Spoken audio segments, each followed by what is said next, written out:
there is this idea that like you have to find your voice, but it's so much simpler than that. It's really what it is allowing yourself to let that voice come out. Like the voice is already in you. It's not like you have to find anything. Instead, it's about just giving yourself permission in some cases to, let that voice come out.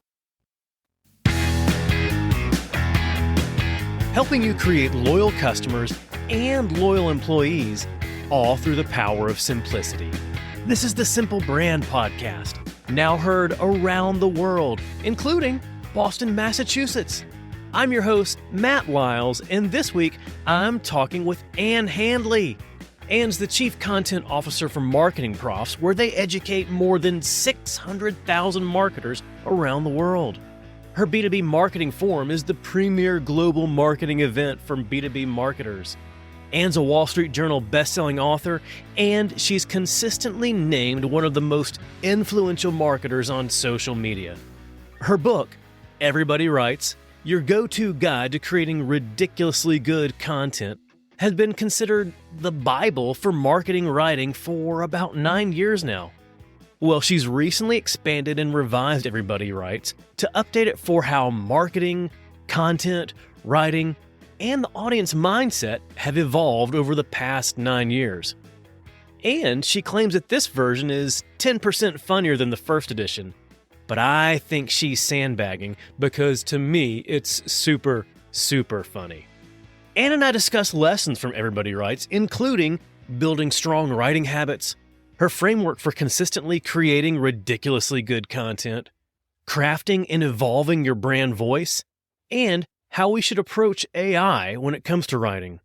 It turns out the robots aren't here to completely take over our jobs. Well, not yet at least. So here it is. Here's my interview with Ann Handley. Hey, Ann, good to see you. Welcome to the show. I am delighted to be joining you here today, Matt. Oh, I am too. I'm so excited about Everybody Writes, Your Go-To Guide to I'm excited about the all-new, completely revised and expanded, new and improved Everybody Writes. New and improved. And 10% funnier. Just 10. I think you sandbagged a little bit there. I think it's more than 10% funnier. Well, here's the thing. I heard an interview with Malcolm Gladwell in which he talked about how he would never write a Shouts and Murmurs column for the New Yorker magazine. So the New Yorker magazine has a humor column called Shouts and Murmurs. And Malcolm was like, I would never do that because it puts a label on your work as funny. And it immediately signals to somebody like, oh, you will find this funny. And if they don't find it funny for whatever reason, then they get annoyed. And they're like, that's not funny. That guy's not funny. So this is why I put 10%, because I thought it's enough of a signal in a business book context anyway, to say like, this is lighthearted. This is fun. This is different, but not enough to oversell it so that like if I had said 75% funnier, then people would be like, that bar is way too high. Yeah. So that's the 10%.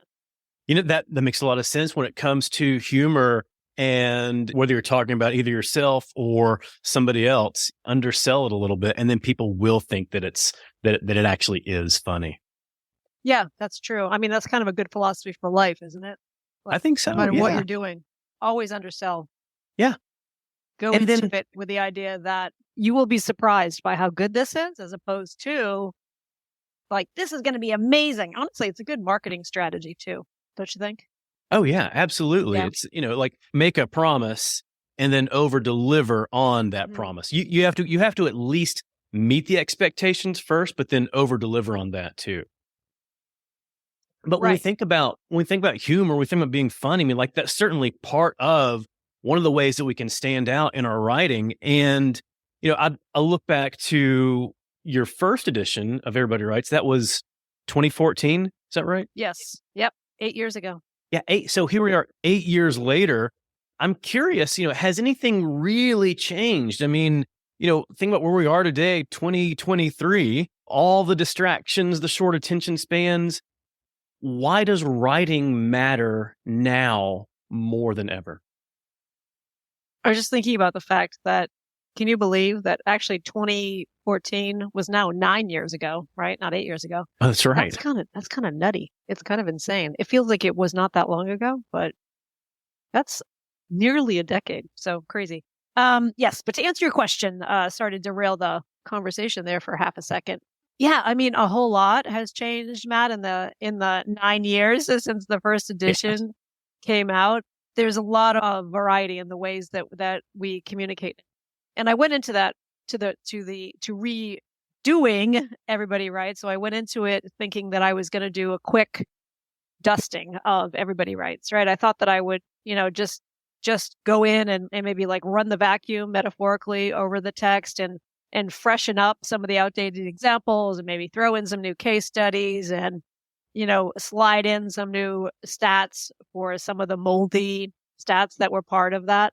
But the more that I read it, when I sat down to finally read it and to go through it and to launch into this project, I thought, you know what, this is like going to be a more substantive rewrite than I thought that it would. I thought that it was going to be a pretty easy thing to do because in my mind, how much has writing changed? How much have we changed? But the reality is we have changed a whole lot.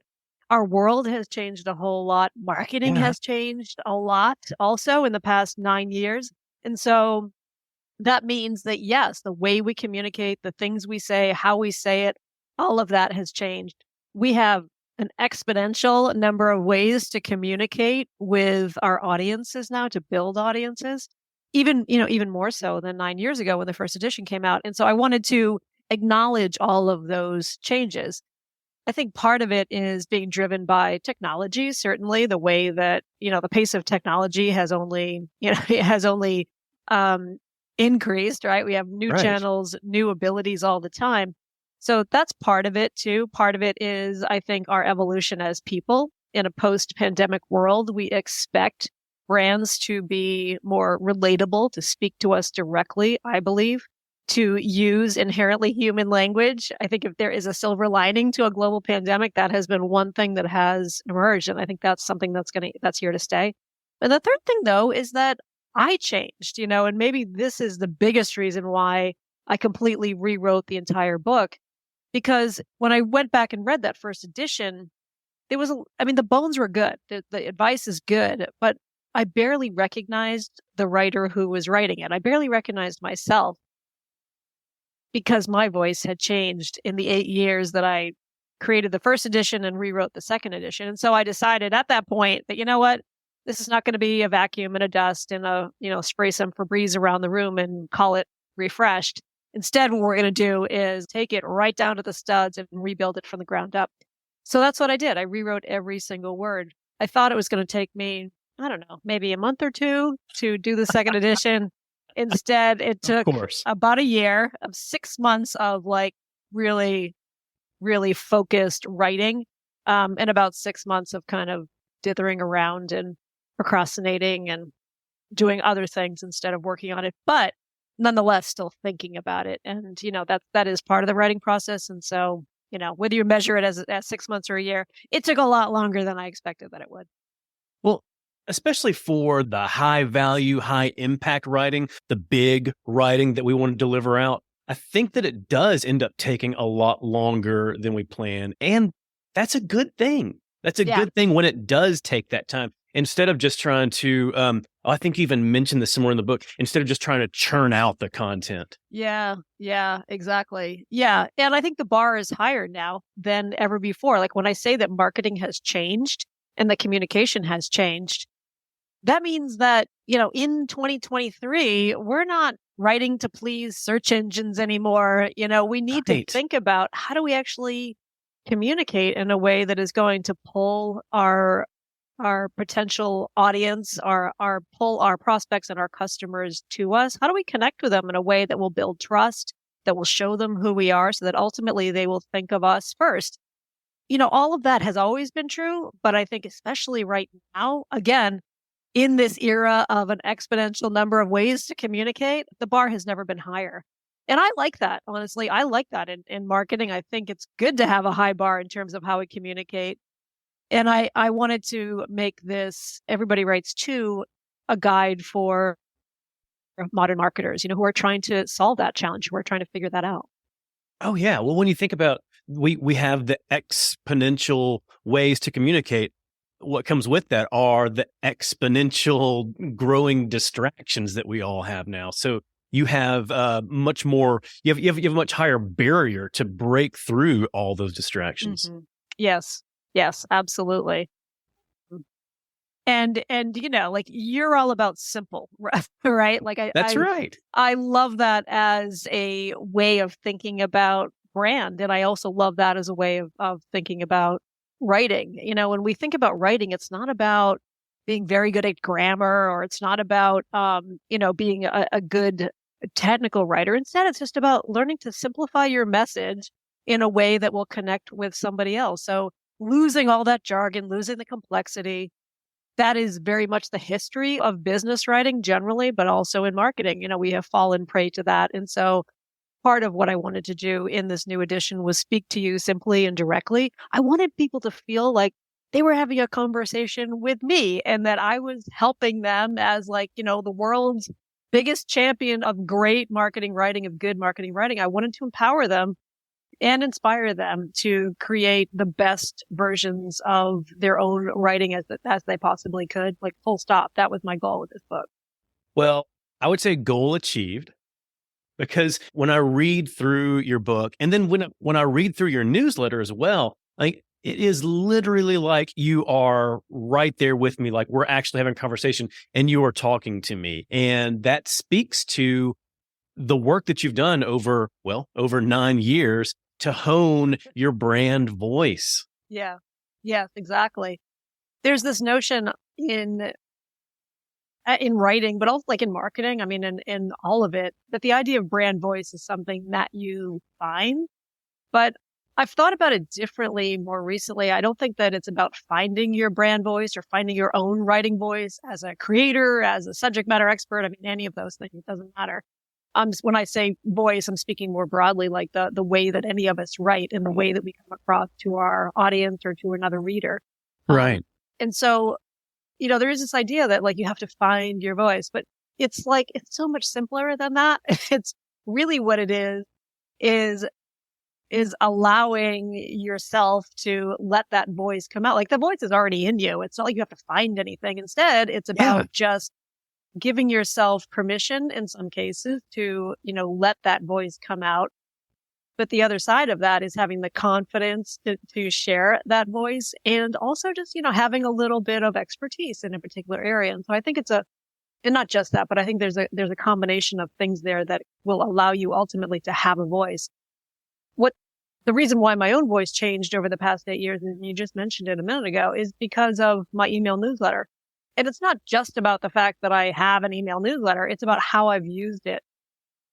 I've used it in a way to test and kind of challenge myself in a few ways. Like number one, can I actually communicate with an audience every other week? So the newsletter publishes every fortnight or every other Sunday. Keeping to that schedule over the past almost 4 years has been enormously helpful to me, because I kind of made a promise to myself. Like as much as I make a promise to an audience, I made a promise to myself, like I will not skip an issue.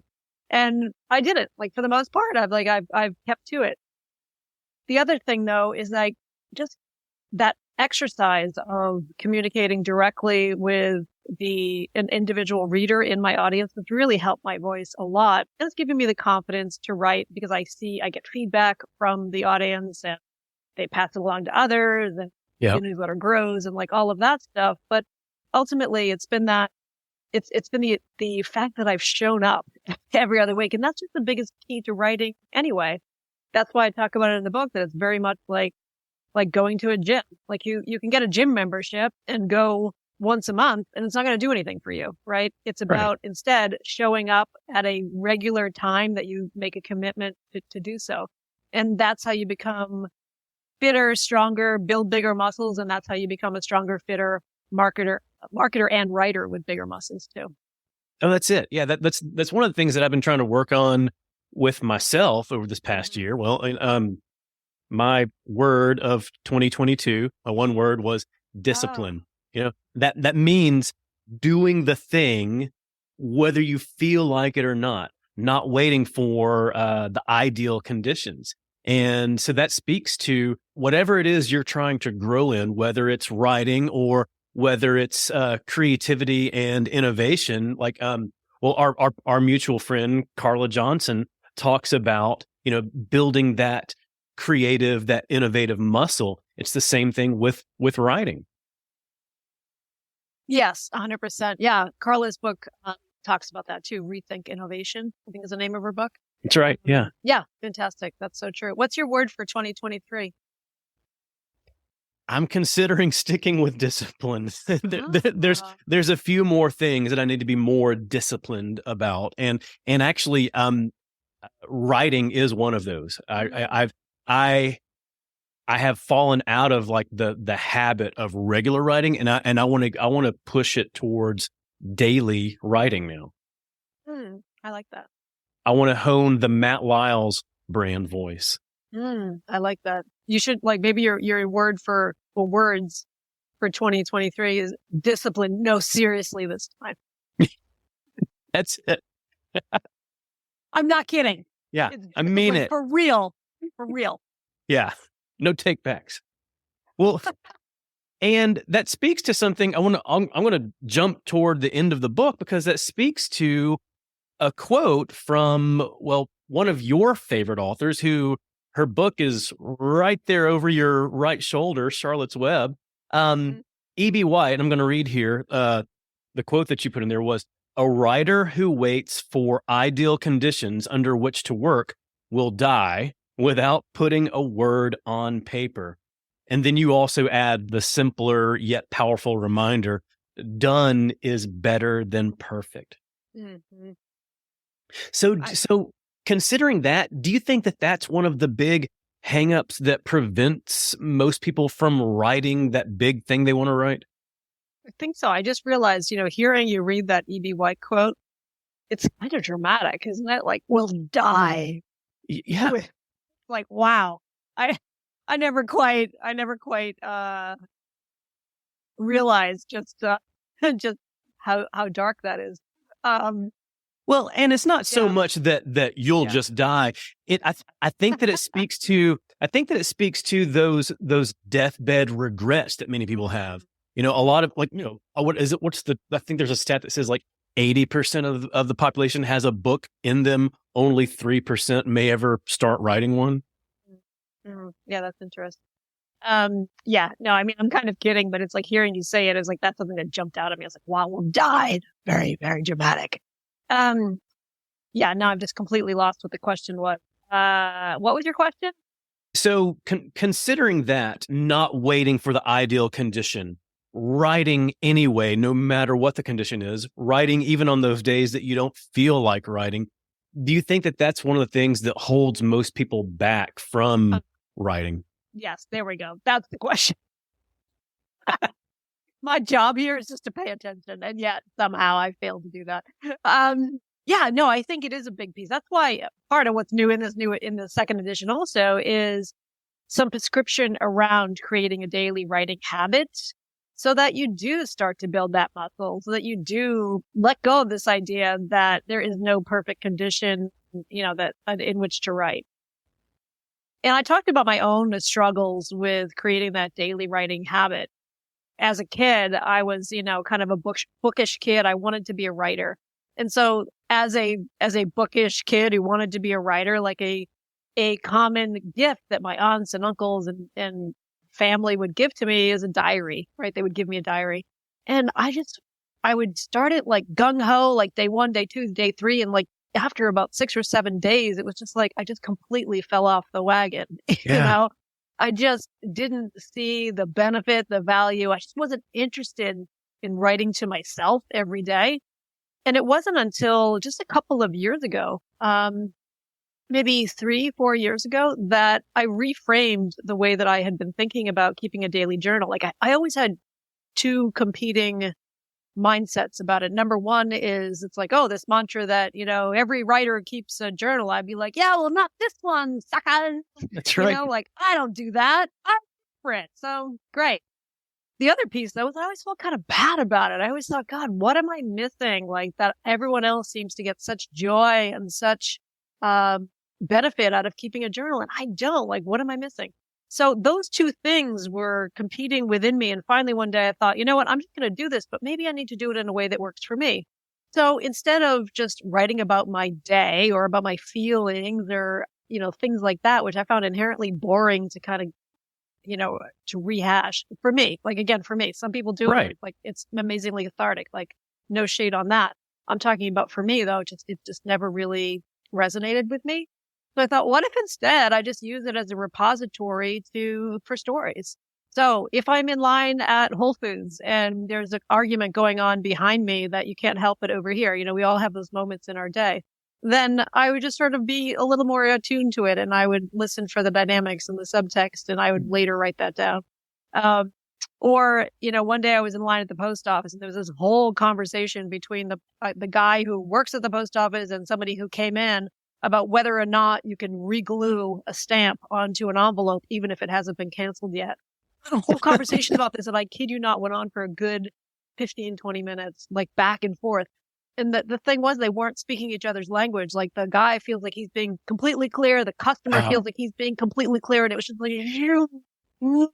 they're totally missing each other. And it was just like being in line. I was like, this is like a classic empathetic problem. One person could not put themselves in the other person's shoes at all. So there was zero empathy going on here. It was just a lot of just like saying the same thing to each other and hoping that it sticks. And so just things like that are things that I now write down in my journal. And every single day, I just think about stories from the day before. Maybe something that happened here, it can be anything. It doesn't have to be like insightful or heavy or, even good, but it's starting to train my muscle so that when I sit down to write my email newsletter or anything that I might do, even a speech that I might create, I have a repository of stories that sometimes I will use, but whether I use them or not, it kind of doesn't matter because I'm also much more of a creator. It's made me a stronger creator. Right. So yeah, I think just like thinking about, and I'm not sharing this prescription as a way to say like, you need to do this, but I'm sharing my own journey as a creator and how I basically got there. Because it is something that I think a lot of writers and a lot of creators struggle with. And when you think about that, you're taking that time to listen to those conversations you overhear, or to look at a situation and say, I wonder if that's a good story for me to record. I'll at least record it and write it down. I think that also helps open up your mind, your eyes, your ears, whatever, to where you're more prone to even see those stories happening around you each day. Yes, exactly. That's what I was trying to say. Yeah, you said it much more elegantly than I did, but yes, that's exactly what it is. It tunes your ear, it tunes your brain, so that you're just, aware and open to things. Now when I take my dog out for a walk, I'm just so much more tuned into the world around me. We live in a world where like things are moving fast. Like there's incredible speed and momentum around us all the time. Like you said at the start of this conversation, there's so much distraction. There's so much competing for our attention that I find it enormously helpful just to pause for 15 minutes every day. I don't commit any more than that. It's 15 minutes. I sit down with a journal and write longhand before I crack open my laptop, before I play Wordle on my phone, before I do any of that stuff. I just sit down for myself and write for 15 minutes, something that happened. And some days I feel kind of, used up and I'm like, I'm not like feeling it today. So I may just write a few lines and call it a day. There's no way to do it wrong. It's not that you have to do this journal and answer these specific questions. You talk about, you find out what's right for you, and it could be 30 minutes, it could be 15 minutes, or it could even be 5 minutes. Mm-hmm. Yeah, exactly. It's like, I call it my 15 minutes of Sunday because I don't know how your Sunday mornings are, but mine tend to be very slow, very contemplative. It's like my favorite morning of the week because it's just very relaxed. Like there's usually no busyness that's driving Sunday morning for me. And so I wanted to take a little piece of that into each morning of the week, each morning of of my life. And that's kind of what I call it. It's like my 15 minutes of Sunday every single day. There you go. Well, so my relaxing contemplative time only happens when everybody else in the house is still asleep. I've got two boys, 12 and 10. As soon as they're up, the chaos and the noise and everything, just goes on. And that's okay. That's okay. It's just if I want to have any relaxing time. So maybe I'll just call it my 4:30 a.m. time. Yeah. Yeah, my kids are older, so I'm past that time. But I remember that. I remember those moments where, I would try to get up first, and I'm not a morning person. And so 4:30, I don't even know what that is. Like, is that an hour? Is that an hour of the day? It's so cold and dark. It is so cold and dark at that time. I don't think that's a real hour. I'm sorry. I don't think that's a real thing. But no, I remember those days where I used to try to get up before them. And if I didn't get quite long enough, I would hear them upstairs and I'd be like, oh, please go back to sleep. No, just give me 5 more minutes. Come on, please. Yeah.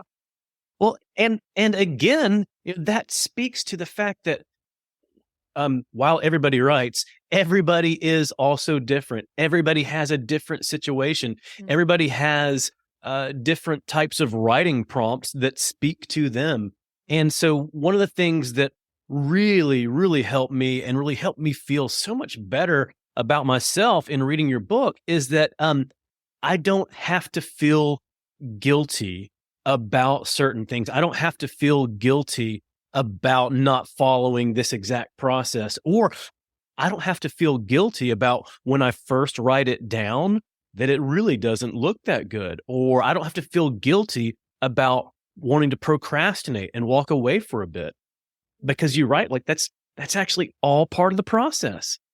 Yes, that's exactly right. What I really wanted to accomplish with this book is to give readers some systems and processes, many of which have worked for me. But as you know, it's like I often say in the book, take what you want and leave the rest. Like, this is what works for me, and here's a way that I think will make it easier for you, translate it into why you should care and why it matters to you.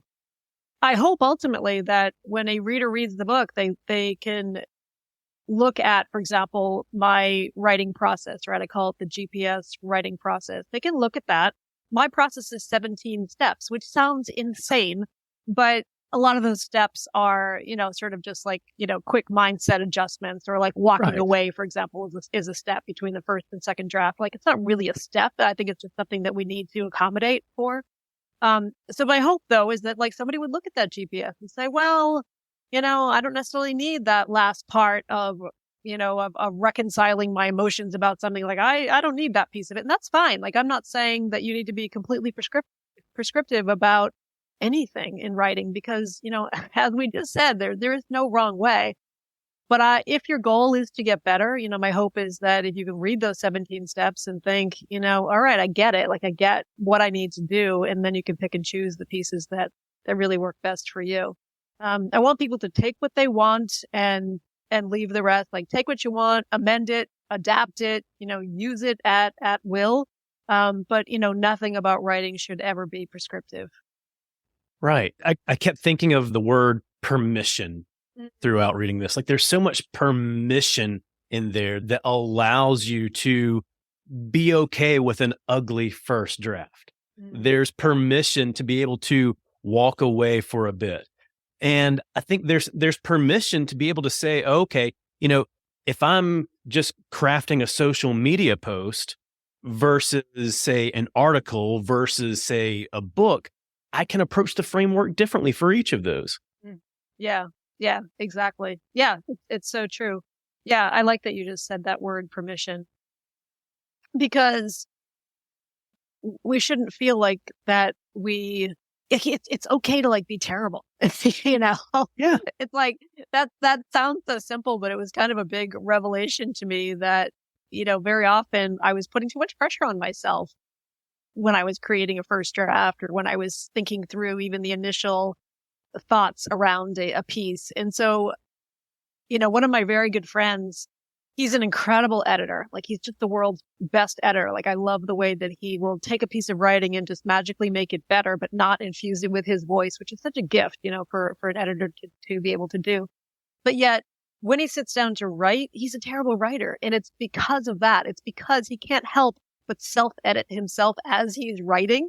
And so it puts an enormous amount of pressure on him to come out with something that doesn't need editing right away. And it's like, it's such a torturous process for him because of the way that his brain works. Again, he's a fantastic editor, but it makes him it makes the writing process very difficult for him.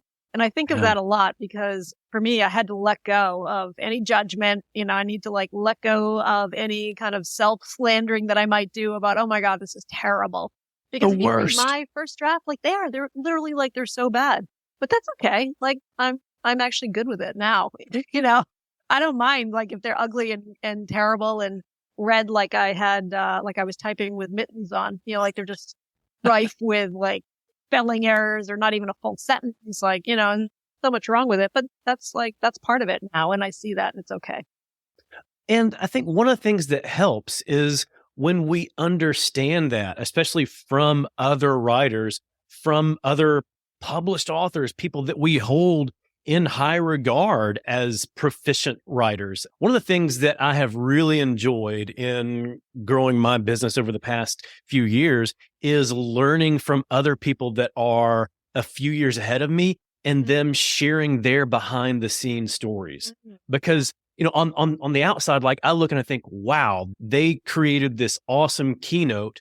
And I bet that it took them maybe an hour or two to put together. And they wrote it one time and it was fully formed and they went out on stage and did it. Well, no, they had to go through the process of creating an ugly first draft. And here's their process for how it really was the worst at this point. And they refined it and edited it. And that makes me feel a lot better about the work that I'm writing. When I write something for the first time, I realize, oh, you know what? That is ugly. And it's supposed to be ugly right now. Great. Yeah, exactly. Celebrate that ugliness. I think that's what we need to do. And I talk about that in the book, right? It's yes, it's ugly. Good for you. You did it. You got it down. And that's all that matters. So yeah, 100%. I totally vibe with what you're saying. That's it. So all I have to say is that should help everybody understand that they can write. They do have a writing muscle. You just have to exercise it. Yes, exactly. And I think it's incredibly important for us to think about that. Back when we were talking about why writing matters at the very start of our conversation here today. One of the things that, we didn't talk about, but I think really is going to affect us in the years to come is AI writing tools, right? AI writing platforms. And there is a kind of energy out there, I guess, that I have heard from others that, oh, good. It's these tools are here to write for us, to do the work for us. And it's that couldn't be further from the truth. Right. The reality is that an AI writing tool is a tool, full stop. And you need to know how to direct that tool. You need to know what good writing looks like. You need to be able to judge whether or not this is good or not good. And so they're very much good for us as writing partners, but they're not going to do the work for us. They're not going to just step in and do the work for us. I was talking to a friend the other day and she said that she thinks about AI writing tools as significant as an Excel worksheet for an accountant. The development of Excel didn't mean that accountants aren't needed anymore. Right? It's just like AI writing tools. It's not that writers aren't going to be needed anymore. It's just another tool in our arsenal. It's a powerful tool. Yes, 100%. But we have to, you can't put an AI writing tool into the hands of someone who can't write and expect anything that's ridiculously good. And in a world where the bar is ridiculously good, then what does that mean? It means you need to be able to write to use these effectively. Yeah. If you simply rely on the AI tool to do the writing for you, then you're not going to be able to get over that bar, get over that hurdle. And your writing is not going to stand out among all those other distractions. It's going to be lost in that sea of sameness. Yeah, right. And I think that's very much true now. But I think, maybe what's to come is that AI can be an incredibly useful tool, especially for writers who are who are already very good writers. But I actually think it applies across the board, whether you feel like you're not a great writer or whether you feel like you are. It offers an opportunity for us to level up. So, for example, if you are an incredible writer and you're using an AI tool in your work, my hope is that the AI tool will, help us to get to an even higher level. So, for example, is it going to challenge me to rethink about, you tend to use these words often, or you tend to just sort of like fall into this sort of pattern of writing. Is there another way that you could express this? Things like that, where I feel like if a writing tool did that for me, I would like, wow, that would just be, I would love that. Honestly, it would play the role of a lot of friends and family now who it's like, I forced them into servitude at reading my first draft, and they're like, yeah, it's good. And I'm like, no, but what about this? What about that? And some people have the patience for that and some people don't. But it would be nice to have that as a kind of, as a kind of writing partner. That's one of the things that I love about Grammarly is like, I will use Grammarly. I will put my writing into it and say, well, here's your tone here. And that reminds me, that wasn't really the tone that I was going for. Yeah. Let me make some adjustments here. And there's the tone that I wanted. That's exactly. it. So yeah, I'm a fan of Grammarly too. But one of the things that I love about using Grammarly is I like saying, like, kind of kicking its suggestions to the curb, So I don't just take them wholesale. Sometimes I'm like, yeah, you did want to sound a little bit like unfriendly and stern in that line. And, when Grammarly is like, watch your tone, I'm like, no, I will not watch my tone, Grammarly, because that is exactly how I want to come across. Or like Grammarly will often, like for me, flag incomplete sentences.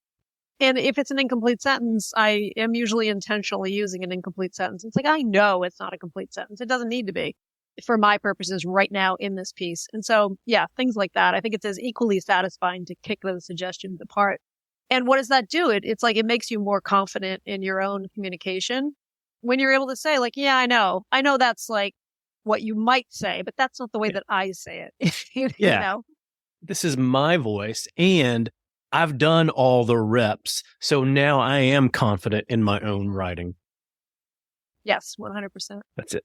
Well, so last question before we go. Yes. If you were to create a soundtrack for Everybody Writes, what song would you include? Oh, boy. All right. So I have two. First is my favorite walk-on music when I give a talk, like on a bigger stage. Sometimes we'll ask you like what walk-on music you want. And my favorite walk-on music is "Best Day of My Life" by American authors. Love it. Yes. Do you know the song? No. Yep. Do you know what it is? Do you know it? Yeah. This is going to be the best day of my life. My life. Yeah. My life. It's just such a good song. It's like very, very rallying and it's high energy.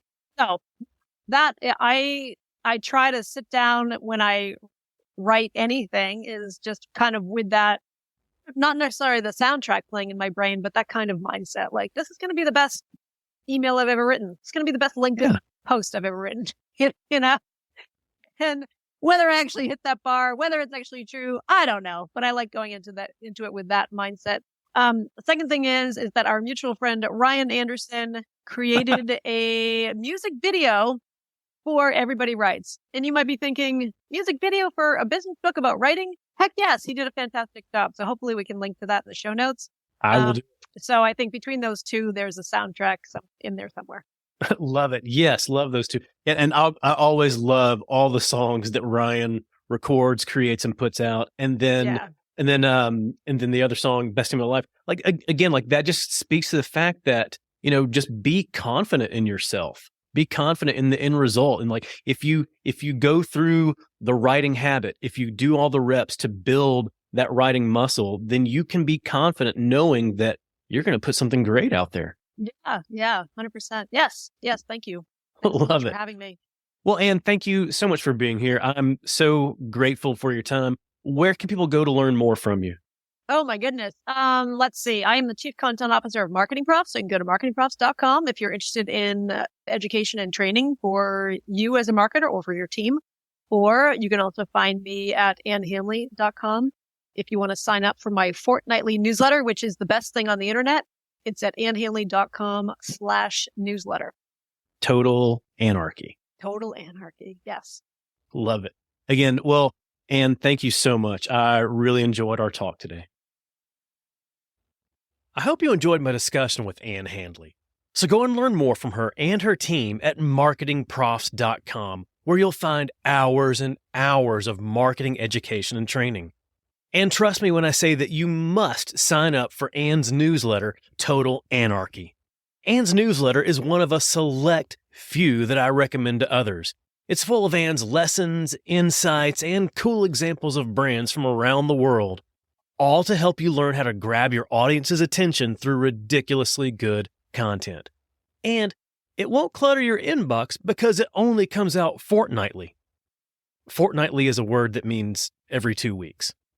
And you can get Anne's newsletter by simply going to annehandley.com/newsletter. And lastly, be sure and pick up your copy of Anne's newly revised and expanded Everybody Writes. It'll help you level up your writing so that it stands out against everybody else's attempt of just using AI and robots. And hey, if you're enjoying the Simple Brand podcast, go ahead and hit that subscribe button because it's going to make it so much simpler for you to get future episodes like the next one featuring Jay Baer. Jay's one of the world's top 30 global gurus in customer service and online marketing, and he's a Hall of Fame keynote speaker. He's the author of 6 best-selling books, and he's the second most popular tequila influencer in the world. Jay and I discuss insights from his latest study, The Time to Win. It's all around brand speed and consumer patience. Spoiler alert, customers who have to wait won't be customers for long. So go ahead and subscribe, and you'll automatically get Jay's episode as soon as it's live. Until then, keep it simple.